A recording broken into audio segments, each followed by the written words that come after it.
आज याना जाधव स्कूल को लेकर आज हेयरिंग थी या बेल रखी गई थी, क्या हुआ जी? याना जाधव स्कूल की आज नहीं हियरिंग थी साहब।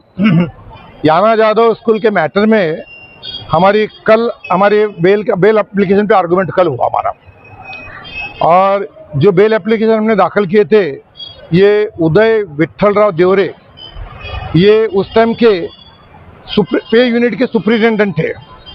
तो इनको भी पहले छावनी पुलिस स्टेशन में CR नंबर 98/2025 में इनको आरोपी बनाया है, और इन पे आरोप रखा गया था कि भाई इन्होंने ये सब मिलजुल के ये लोगों ने झूठे कागज पत्र बनाकर ये संदीप जाधव करके जो एक क्लर्क याना जाधव विद्यालय में था, इसकी सैलरी इन्होंने मंजूर की उसकी, और इन्होंने 1.5 कोटी का सब लोगों ने मिलकर अपार किया, ऐसा आरोप रखा गया था।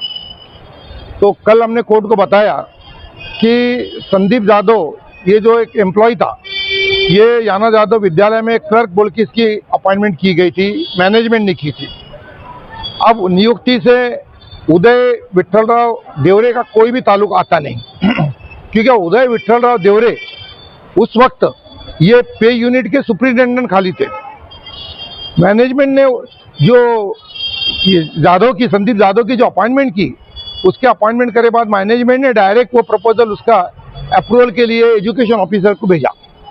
एजुकेशन ऑफिसर का काम है सब पेपर का वेरिफिकेशन करना, छाननी करना, बराबर है या नहीं है। तो एजुकेशन ऑफिसर ने संदीप जाधव को अप्रूवल मंजूर कर दिया था, उसके अप्रूवल मंजूर किया। उसके बाद में एजुकेशन ऑफिसर ने वो प्रपोजल मंजूर करके उसका proposal deputy director of education को फॉरवर्ड किया। डिप्टी डायरेक्टर ने भी उसको मान्यता दी, सैंक्शन दिया, और फिर से वो प्रपोजल एजुकेशन ऑफिसर के पास भेजा। फिर एजुकेशन ऑफिसर ने ये सब प्रपोजल को फाइनल मान्यता डिप्टी डायरेक्टर ऑफ एजुकेशन से मिलने के बाद पे यूनिट के पास भेजा। अब पे यूनिट का काम क्या है कि एजुकेशन अथॉरिटी ने जो अप्रूवल दिया है और डिप्टी डायरेक्टर ने उसको जो सैंक्शन किया है, मान्यता दी है, उसके मुताबिक उनके ऑर्डर का पालन करना, उनके ऑर्डर का इम्प्लीमेंटेशन करना। तो उन्होंने एजुकेशन ऑफिसर ने जो संदीप जाधव को जो अप्रूवल दिया था वो 2012 से दिया था। तो 2012 से 2014 का जो वेतन का फर्क था, उसको जो मान्यता एजुकेशन ऑफिसर ने दी थी और फाइनल सैंक्शन जो डिप्टी डायरेक्टर ऑफ एजुकेशन ने दिया था, वो पे यूनिट ने संदीप जाधव के खाते में वो उतना अमाउंट क्रेडिट किया। अब उस संदीप जाधव की अपॉइंटमेंट 2012 की है या 2014 की है, इसकी शहनिशा करने का काम ये एजुकेशन ऑफिसर का है। इसकी शहनिशा करने का काम पे यूनिट का नहीं रहता है।